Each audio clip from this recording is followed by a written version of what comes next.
Hello, hello, my friends. This is for planes, and welcome to KSP Road to Modded, episode 1, because I scrapped the other 5. Which is why in the next intro that I'm going to cut to, I'm going to say welcome back to KSP Road to Modded things and stuff, so yeah. Have fun watching, and be glad that I cut out all the other 4 episodes, because they were garbage. Hello, my friends. This is for planes. And welcome back to KSP Road to Modded. Way too loud. Let's put that down. Right. I have been busy, let's just say, researching things and stuff for why it wasn't working. Yep. Can touch this, baby. Deploy some flaps. Do we have like the ridiculously stupid ground bug again? So let's see. Nope.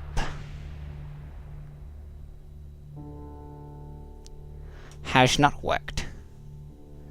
We're deploying our gears. I need to pull up. Ooh, that was very close to the ground. Very close to the ground. Right.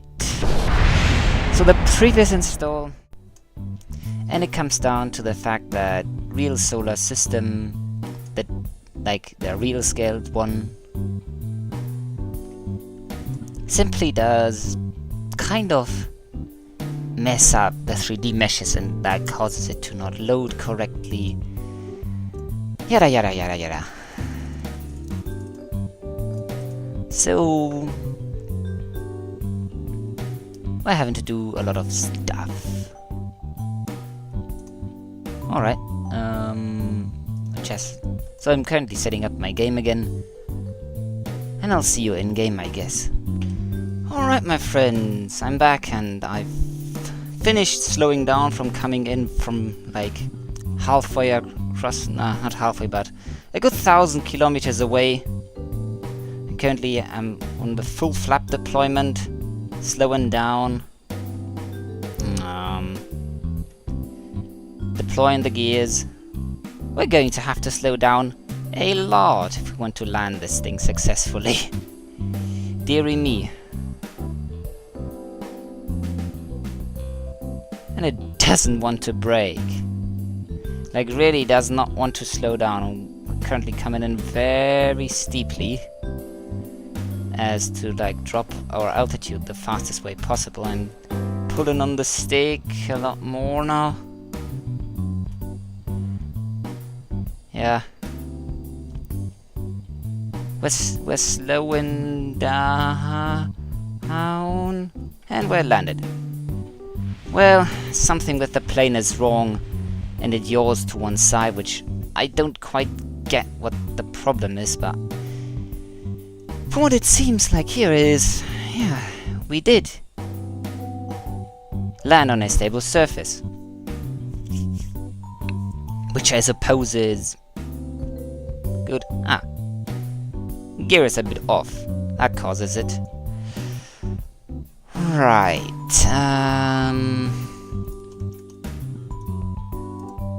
Right.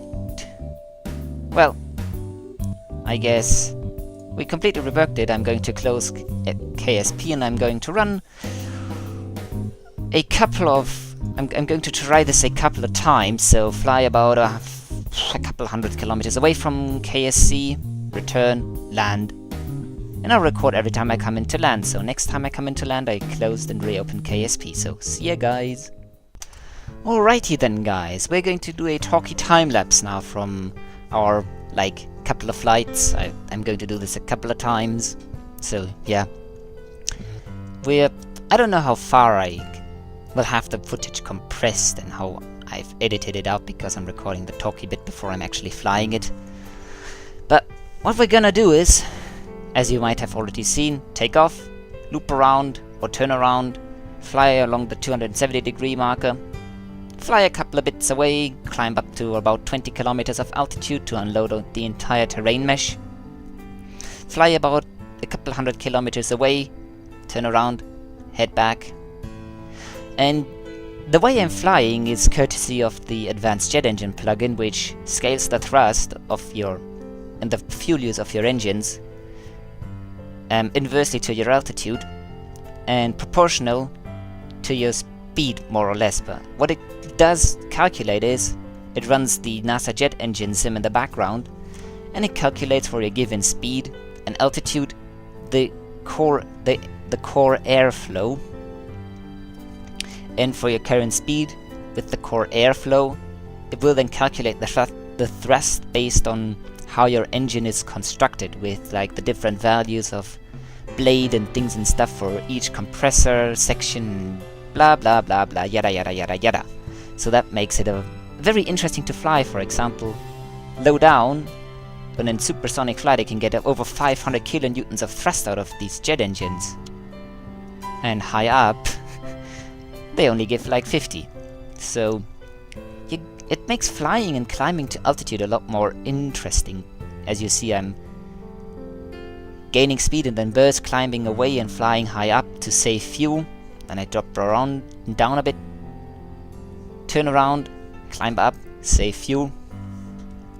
As we're having a bit, and then we're coming in for landing and seeing how the landing works. And I will have slowed down the landing every time to see if we're phasing through the ground, and if we phase through the ground, and then like next time we land, tough luck, I guess. That means something in my install is broken and we'll have to retry. But so far, so good. So, tough luck and fingers crossed. Well, you can say what you want about my landing, but one thing is for sure with that landing. We did perform a landing, so that's a plus. I overshot by a lot, slowing down, and I didn't go as aggressively deeply into the atmosphere as I did the last time. I tried to slow down landing. Something caused me to roll. I couldn't compensate for it anymore. Shit happens. I went way too fast. I should have, once I slowed down sufficiently, I should have gone to flap mode landing, or in, yeah, landing flaps, which gives me a bit more pitch authority. Yeah. And I'm also going to only put in 50 units of lead ballast, so I should have more pitch authority when I come into landing, as I felt I was nearing the limit of my control input. So, yeah. Next! Shite.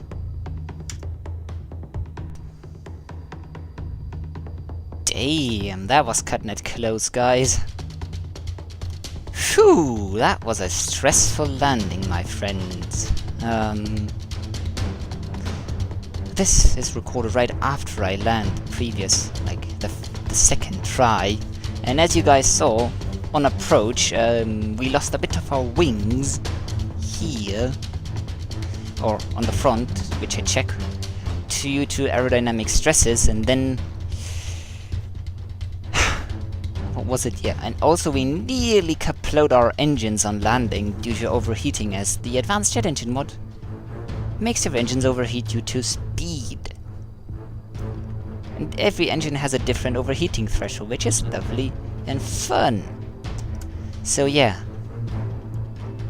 And that was a sketchy landing, although we did land, so yay for the install. And we did fly quite a ways away. I don't know how far, I didn't check.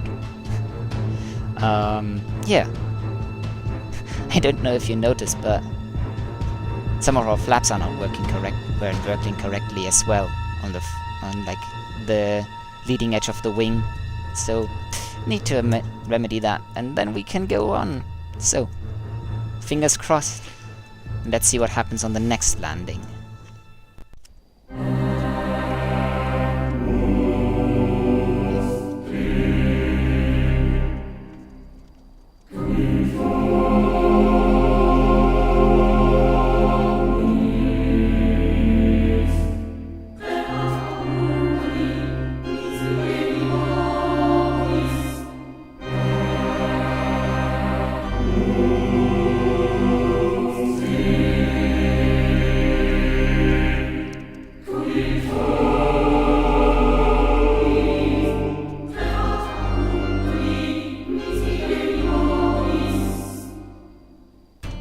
Well, you can say what you want about my landing, but one thing is for sure with that landing. We did perform a landing, so that's a plus. I overshot by a lot, slowing down, and I didn't go as aggressively deeply into the atmosphere as I did the last time I tried to slow down landing. Something caused me to roll. I couldn't compensate for it anymore. Shit happens. I went way too fast. I should have, once I slowed down sufficiently, I should have gone to flap mode landing, or landing flaps, which gives me a bit more pitch authority. Yeah. And I'm also going to only put in 50 units of lead ballast, so I should have more pitch authority when I come into landing, as I felt I was nearing the limit of my control input. So, yeah. Next! I just noticed something. It seems we're having a case of texture glitch. I'll zoom out a bit for you guys to see that. We are very much over in terrain here, but map says we're over water.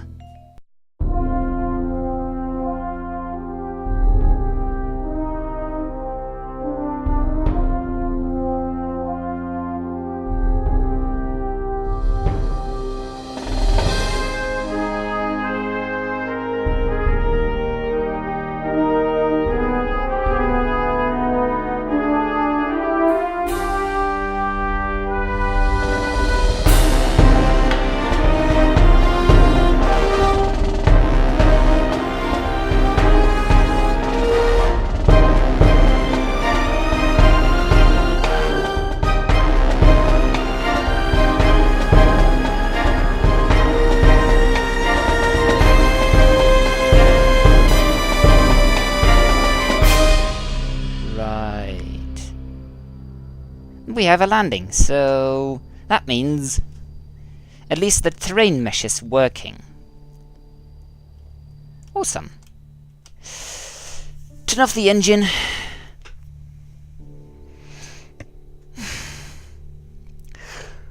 Ugh. I guess I'll reinstall the real solar system textures, or the real solar system mod correctly, and then the textures and things and stuff, and we'll try again. So, see you guys in a bit, I guess. That's a new look, I guess. Look at Kerbin. Let's see. I guess you really shouldn't have put textures on with the 64K stuff. That looks alright. Let's look at the map. Baikonur Cosmodrome. Kerbal Space Center. Cape Canaveral.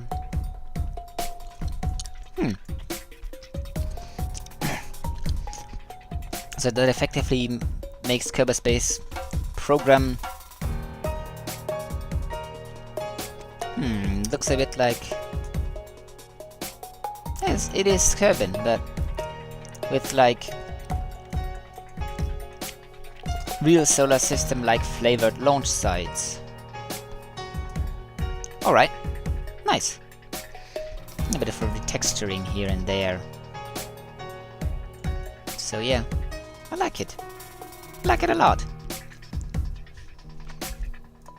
Alright. I guess it's now... that doesn't look good. I guess we only had a texture problem earlier. So yeah. Gotta test if the planes still work, but not today. I've been testing this thing for about 2.5, 3 hours. I need to make dinner and stuff. Maybe later in the evening, but not right now. Although I do feel like we're making progress, so that's lovely. That's lovely, lovely, lovely. And I didn't need to nuke the install, which means planes like my trusty Firehound, which I modified, are still here. This thing has enough fuel to to last it for ages.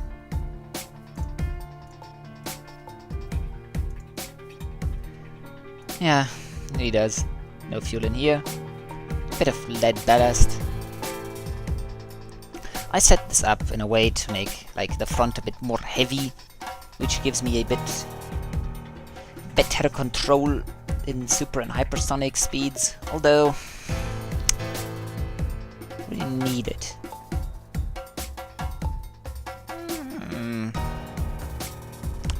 Nah, I dropped the lead ballast.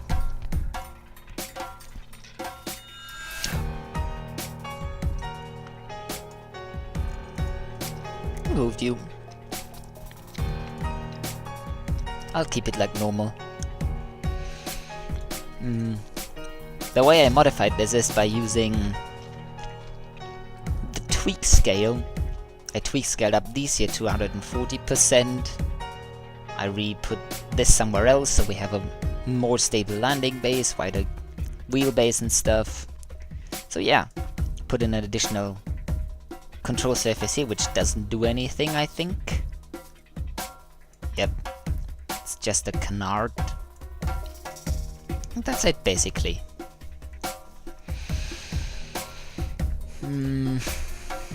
This here needs a bit more control authority. I think that's enough, but other than that, yeah.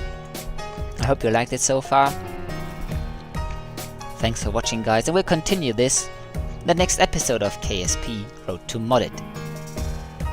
At the end, we're hopefully looking at an end product of 8 kilometers a second to get into orbit, or thereabouts. I think in the 64K you need to use about thereabouts 7 to 8 kilometers a second to get into orbit. So that's about fine. Which means space planes using interstellar mod. So the interstellar plugin with the parts and stuff can work. It's hard, so I'll see what I can do in that respect, because I do want to make a Let's Fly KSP somewhat.